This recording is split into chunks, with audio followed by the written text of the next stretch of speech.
today what you're going to be testing is a student portfolio website. Okay. So I guess the first question we're going to ask you is how familiar are you with like student portfolios? Very familiar. I teach portfolio and have for a long time. Portfolio and portfolio prep and graphic design. So Very familiar. These tape lines right here just represent your computer screen. all right. And then that You're not pen, supposed to touch the screen. that's fine. And the pen represents your mouse. So when you hover over something and you want to click on it, we just want you to press down, just say click, so that we know that all right. you're selecting something. And as you're going through this, feel free to speak your mind and say whatever thoughts are coming to your head. Okay. And then your situation is this one. We're just going to ask you if you just read that out loud.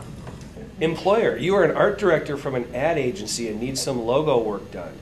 You're looking for an experienced student graphic designer, and the following website was strongly recommended by your fellow associates. Browse the website and confirm that this is a graphic designer with logo design experience.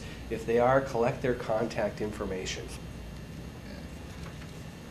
And this first screen you see is going to be our home page.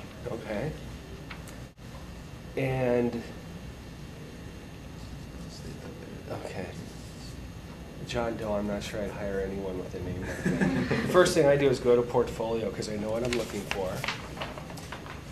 And I should also say that I might be looking for someone with job experience, and I would go to their, stuff. But I mostly know that if they can do this stuff, I don't care if they've worked before.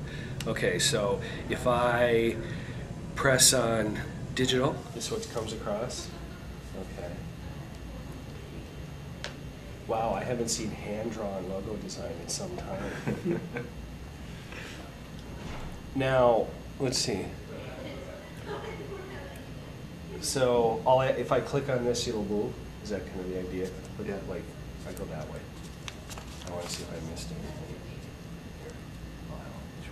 This way. Click. Sorry. No, that way. Oh yeah, you're right. It goes biography.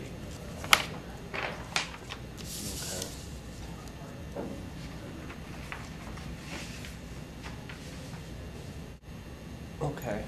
Click. Sorry. You have to say click. Okay.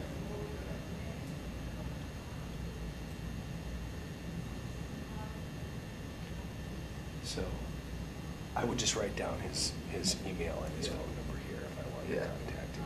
Okay, that's what I've just done. Okay. Okay. Okay. So, all done? I'm done. Done. Then we're just going to ask you a few questions. What did you expect but did not get from the site? More work. More work? Yeah. To be really honest, it's a really light portfolio-wise, because when I teach it in a finished design portfolio, you have at least 10 to 12 things.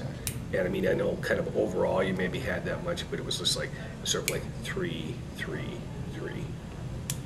So especially I would probably look for someone also who, if I'm looking specifically for someone with logo design, some people in their portfolios, rather than having them evenly distributed between like digital, illustration, and interactive, would have like a giant thing of logo design. And I'd probably tend towards someone who already was working heavily towards logo design as part of their portfolio. What was the most confusing part of the website? It's not really very confusing at all. In fact, this is sort of what I've sort of encouraged students to do. Is like basically what you're doing is you're putting your work, your contact information, and your resume up. Like those are the things that people will want to look at, you know. And so I mean, and contact is sort of part of a resume too. So in some ways you could just you don't really need a lot, because that's what people are looking for. It's like, I mean, I go like, I want to look at the work first, and then if I'm interested, I'll get the contact information. So.